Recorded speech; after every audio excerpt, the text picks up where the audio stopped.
Imagine living in a village perched more than 1,400 meters above sea level on the edge of a nearly vertical cliff, a place where, until recently, the only way to reach the outside world was to climb a rock wall using makeshift wooden ladders, carrying food, furniture, children, and even animals on your back.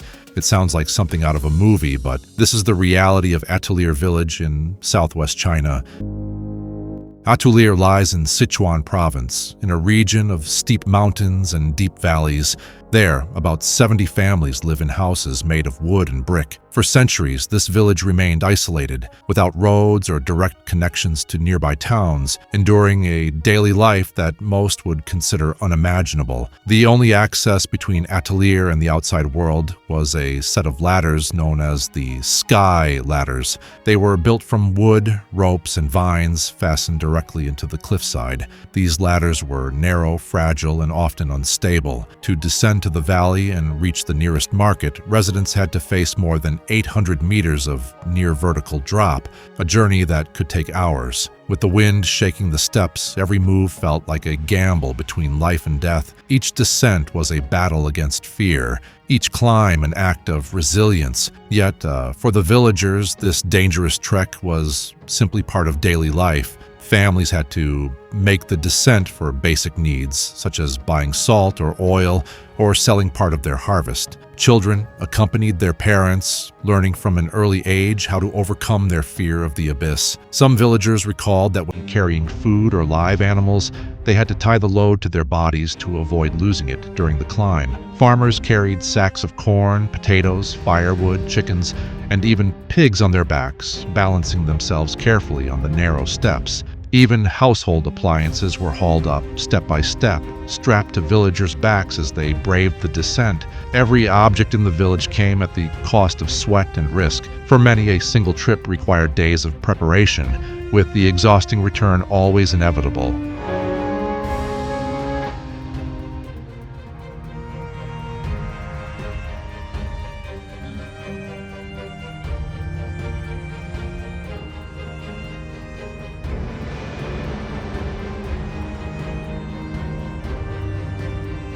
The old ladders of rattan and bamboo didn't even cover the entire path. In some stretches of the cliff, villagers had to cling directly to sharp rocks or the roots of trees sprouting from the mountainside. Each handhold was uncertain, and a single slip could mean a fatal fall. In those moments, the courage and experience of the villagers made the difference between returning home safely or never coming back.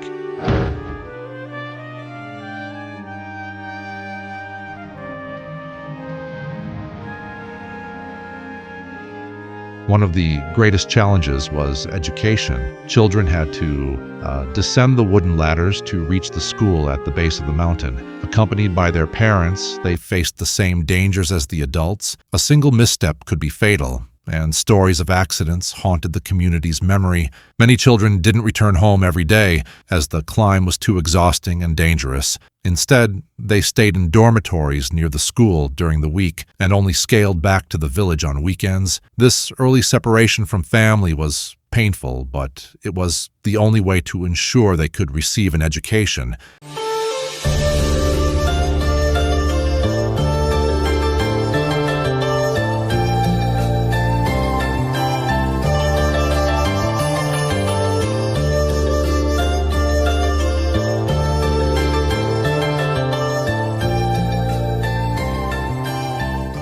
This extreme isolation made Atule'er almost entirely self-sufficient, with nearly everything coming from the land itself. The villagers grew their own food, cultivating corn and potatoes on small terraces carved into the mountainside. Every square meter of soil had to be maximized, and farming demanded relentless effort. They also raised pigs, chickens, and goats to supplement their diet. However, selling these products was nearly impossible since transport depended on the dangerous climb down to the base of the mountain. As a result, most of what they produced never left the village. The crops were meant to feed their families, and only a small surplus was carried down the cliffs to be sold. This way of life shaped a community of resilience, but it also brought hardship. Even minor illnesses were difficult to treat, since access to hospitals required the same perilous descent. Medical emergencies often led to tragic losses. For the people of Atule'er, every trip meant a painful choice: risk the cliffside or go without essential resources. This was a life in Atule'er before the arrival of the steel ladders, a village suspended in time, surviving between constant danger and the need to endure. In 2016, Atule'er's reality drew national and international attention. When images of children climbing the cliffs spread through the media, the reaction was immediate. The government decided to take action to reduce the daily risks faced by the villagers. The solution was to replace the fragile wooden ladders with steel structures fixed directly into the mountainside. Around 6,000 steel bars were installed, forming a sturdy staircase that connected the village to the valley below. Stretching more than 2.5 kilometers, the steel ladder made the climb far less dangerous, though it still required enormous physical effort. What once felt like a test of survival became a more predictable and secure journey. Still, this is no ordinary staircase. Hundreds of steps snake along the cliffside, demanding both stamina and focus. Even experienced hikers find the climb exhausting, which only highlights the endurance that Atule'er's villagers developed over generations. The installation of the steel ladder transformed village life. Transporting goods became less hazardous, allowing more products to reach the market. Children could now attend school with greater safety. Even though the trek remained tiring, families were able to carry corn, potatoes, chickens, and even furniture with more ease. The climb is still long and grueling, but the sense of mortal danger has been eased, bringing relief to the community.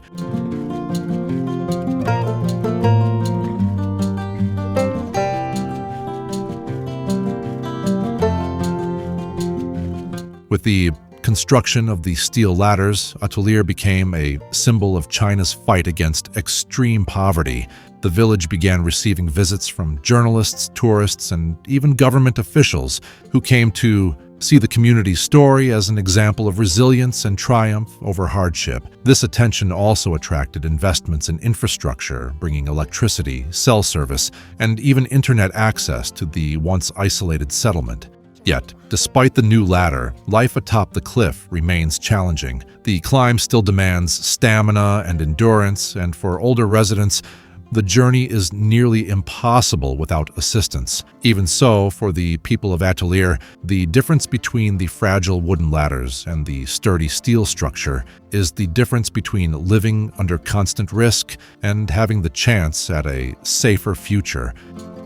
Life in Atule'er begins early as the sun casts its light over the deep valleys of Sichuan. The crowing of roosters blends with the distant sound of wind sweeping across the cliffs. The community's main source of livelihood is still subsistence farming, with residents cultivating narrow strips of land carved into the mountainside. Every inch of soil is used, and the fields seem to hang in midair. These crops feed the families, but are also carried down to markets at the base of the mountain.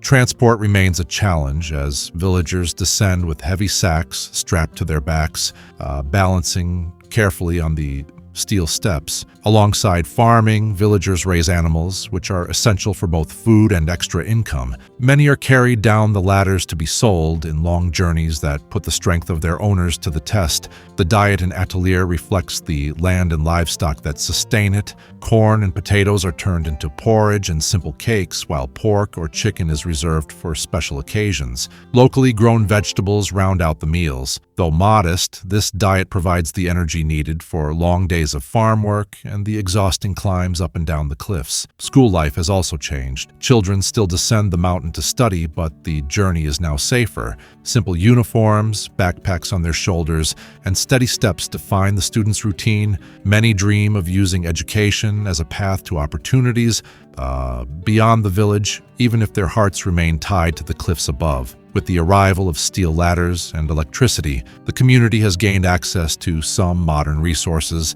Satellite dishes and cell phones connect residents to the outside world, yet the essence of the village is still defined by a simple life, manual labor, and the unity of neighbors who share the same challenges. For those who live in Atule'er, every task is made harder by the harsh environment. Carrying water, taking goods to market, or simply visiting a nearby town demands both energy and courage. Even so, the villagers remain steadfast, preserving traditions born high in the mountains.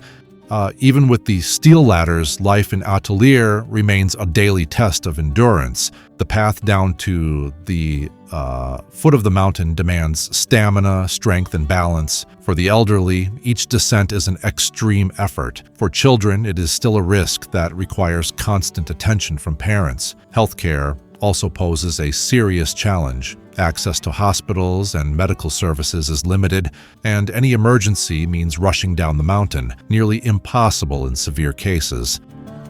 For a long time, Atule'er was known as the poorest village in China. Subsistence farming did not provide enough income, and the difficulty of transportation cut residents off from economic opportunities. The installation of the steel ladder was only the first step. The real struggle is against the structural poverty that has weighed on the community for generations. The Chinese government included Atule'er in its poverty eradication programs. Some families were relocated to more accessible areas, receiving new homes in regions closer to towns. These changes, however, have divided opinions within the community. Some villagers want to remain in their ancestral home, while others see the new housing as a chance to give their children a safer and more comfortable life. Today, Atule'er stands as a symbol of the transition between tradition and modernity.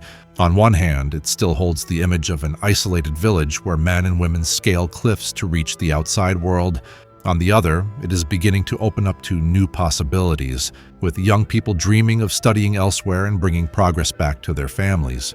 The story of this place is proof that life can flourish even in the most extreme conditions. Once invisible to the world, this village now inspires millions with its courage and resilience. And you, could you live in a place where the path to buy food, go to school, or visit a doctor is an 800-meter staircase carved into a cliff? Leave your comment below. Don't forget to like, share with your friends, and subscribe to the channel. Here, we'll keep bringing you stories of communities that defy logic and survive in places where few would believe it's possible.